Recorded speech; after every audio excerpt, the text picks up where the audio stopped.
안녕하세요. 오늘 저희가 함께 살펴볼 자료는 신정수 저자의 누구나 읽을 수 있는 수학 이데아 발췌본인데요.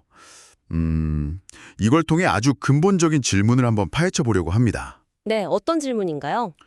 바로 숫자는 대체 어디서 왔을까 하는 질문입니다. 수학 문제풀이에 익숙한 당신도 어쩌면 한 번쯤은 이런 궁금증 가져보셨을지도 모르겠어요. 아, 정말 흥미로운 질문이네요. 저자는 우리가 보통 수학을 배우면서도 뭐랄까 그 본질적인 질문들 있잖아요. 예를 들어 수학은 발명일까 발견일까 이런 건 잘 안 물어본다고 지적하더라고요. 네, 그렇죠. 계산 기술에만 집중하는 경향이 있으니까요. 그래서 이 책은 어려운 기호 대신에 바로 이런 철학적인 질문들, 숫자는 어디서 왔는가 이런 걸 중심으로 이야기를 풀어나갑니다. 오늘 저의 목표는 이 자료를 통해서 숫자와 수학의 근원에 대한 여러 관점들을 당신께 좀 명쾌하게 전달하는 거예요. 네, 좋습니다. 이건 단순히 1 더하기 1은 2다. 이런 계산을 넘어서는 거죠. 지식의 본성이 대체 뭐냐? 이걸 묻는 과정이니까요. 그렇죠. 수천 년 동안 많은 철학자들이 매달려온 수학 철학 혹은 수리 철학의 아주 핵심적인 질문이기도 하고요. 오늘은 당신과 함께 수학 그 자체에 대해 좀 깊이 생각해보는 그런 시간을 가져보겠습니다. 좋습니다. 책에서는 먼저 수학이 물리학이나 화학 같은 다른 과학이랑 좀 근본적으로 다른 점이 있다고 짚고 넘어가요. 아, 어떤 점이 다른가요? 보통 과학자들은 실험이나 관찰, 그러니까 외부 세계 경험을 통해서 지식을 얻잖아요. 근데 수학자는 좀 다르죠. 현미경으로 숫자 7의 실체를 본다거나. 아, 그렇죠. 비커 실험으로 덧셈 공식을 증명하거나 하진 않죠. 네, 맞아요. 오히려 수학은 이렇게 머릿속 사고랑 관련이 깊어 보입니다. 이걸 철학적으로는 선험적 지식, 영어로는 a priori 지식이라고 부르는데요. 선험적 지식이요? 좀 더 설명해 주실 수 있나요? 네, 예를 들면 청각은 결혼 안 한 남자다 이런 사실이 있잖아요. 우리가 세상을 경험해서 배우는 게 아니라 그냥 총각이라는 단어의 정의 자체에 그 뜻이 포함되어 있죠. 경험 없이도 참임을 알 수 있는 거예요. 아, 네네. 수학적 진리도 약간 이런 성격이 강하다는 겁니다. 경험 없이도 참이라는 걸 알 수 있는 그런 지식이라는 거죠. 그런데 여기서 딱 질문이 생기네요. 경험 없이도 아는 지식이라면 인류는 대체 어떻게 하나, 둘, 셋 이렇게 세기 시작했을까요? 그냥 순수한 생각만으로 숫자가 탁 떠오른 걸까요? 바로 그 지점에서 저자가 인류 초기의 아주 구체적인 셈 방식들을 소개합니다. 아, 옛날 사람들이 어떻게 셌는지요? 네, 가장 원초적인 도구는 역시 뭐였을까요? 손가락, 발가락.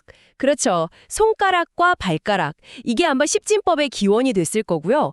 또 벽이나 뼈 같은 데다가 눈금을 이렇게 새겨서 숫자를 기록한 텔리마크라는 것도 있었고요. 텔리마크요? 아, 막대기 긋는 거요? 네, 맞습니다.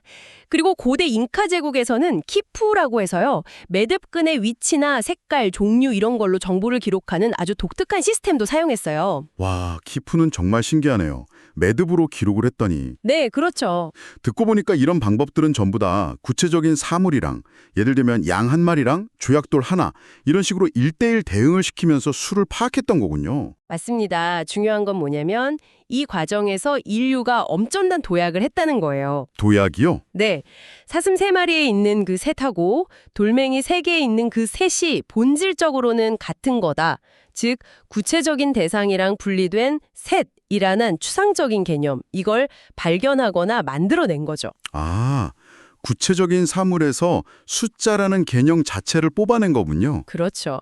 이 구체적인 셈에서 추상적인 수의 개념으로 넘어가는 과정이야말로 인류 지성사의 정말 위대한 순간 중 하나라고 할 수 있습니다. 바로 그 추상적인 숫자의 정체, 이걸 두고 위대한 철학자들 생각이 또 갈렸다고요? 네, 대표적으로 아리스토텔레스와 플라톤이죠. 먼저 아리스토텔레스.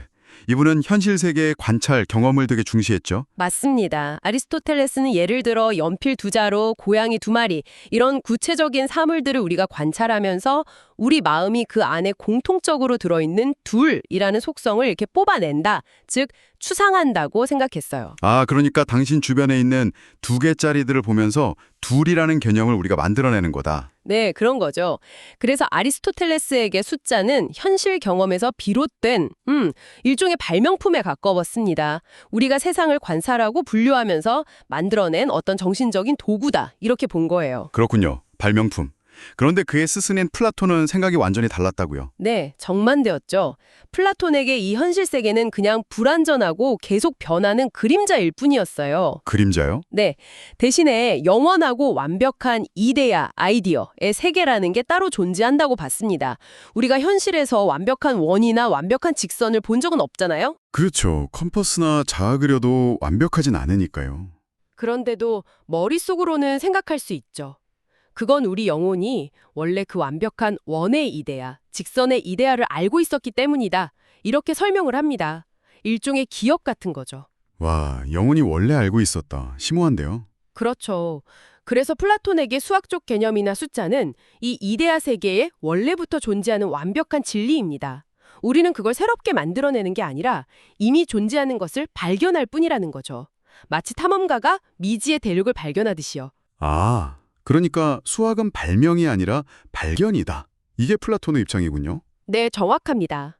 책에서는 피타고라스 정리, a제곱 플러스 b제곱은 c제곱, 이걸 아주 좋은 예로 들더라고요. 이 유명한 정리는 피타고라스라는 개인이 발명한 걸까요? 아니면 우주 어딘가에 원래부터 있던 법칙을 그가 그냥 발견한 걸까요? 자, 이제 흥미로운 지점이죠. 플라톤적 관점에서 보면 이건 당연히 발견이겠네요. 그렇죠.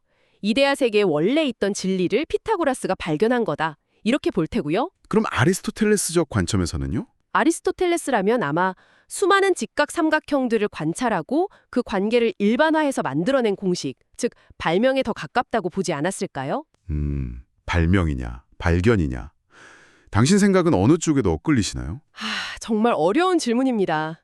괜히 이 논쟁이 2500년 넘게 이어지는 게 아니죠. 그렇죠. 수학의 어떤 면, 예를 들어서 소수가 무한히 존재한다거나 하는 사실을 보면 이건 마치 자연 법칙처럼 우리가 발견하는 것 같다는 느낌이 들어요. 그런가? 근데 또 우리가 사용하는 수학 기호들이나 증명 방식 같은 시스템 자체는 분명히 인간이 발명한 거잖아요. 그렇네요. 우리가 만든 약속이니까요. 그래서 아마 진실은 발명과 발견 그 사이에 아주 복잡한 어딘가에 있지 않을까 싶습니다. 마치 체스 게임 같다고 할까요? 체스 규칙 자체는 인간이 발명했지만 그 규칙 안에서 파생되는 무궁무진한 전략이나 수는 마치 우리가 발견해 나가는 것처럼 느껴지잖아요. 오, 체스 비유 좋네요. 규칙은 발명, 전략은 발견. 네, 그런 느낌인 거죠. 결국 숫자는 어디서 왔는가? 이 질문이 수학은 발명인가, 발견인가 하는 더 깊은 질문으로 우리를 이끄는군요. 맞습니다. 현실 경험을 통해 추상화된 발명품이냐, 아니면 이데아처럼 완벽하게 존재하는 진리의 발견이냐, 이 근본적인 질문에 대한 답은 당신이 세상을 이해하는 방식에도 영향을 미칠 수 있겠어요? 네, 그렇습니다. 단순히 수학차 점수를 넘어서 수학이라는 학문, 더 나아가서는 지식 그 자체를 당신이 어떻게 바라볼 것인가 하는 그런 성찰로 이어질 수 있는 질문이죠.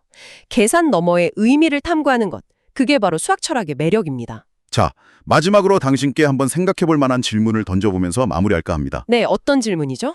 이 자료를 보면 수학을 경험 없이도 알 수 있는 선험적 지식의 영역으로 보면서도 동시에 아리스토텔레스처럼 경험 세계에서의 추상 활동을 통해 수학적 개념이 형성된다고 설명하기도 하거든요. 네, 그렇죠. 양쪽 측면이 다 있죠. 이게 언뜻 보면 좀 모순처럼 들릴 수도 있을 것 같아요. 선험적인데 경험에서 나온다니. 혹시 우리의 그 논리적으로 생각하는 능력이나 추상하는 능력 자체가 어쩌면 우리가 세상을 경험하는 그 방식에 아주 깊이 뿌리내리고 있는 건 아닐까요? 순수한 사유와 경험의 경계가 우리가 생각하는 것보다 훨씬 더 얽혀있고 모호할 수도 있겠다, 이런 생각이 들었습니다. 네, 아주 중요한 지적입니다.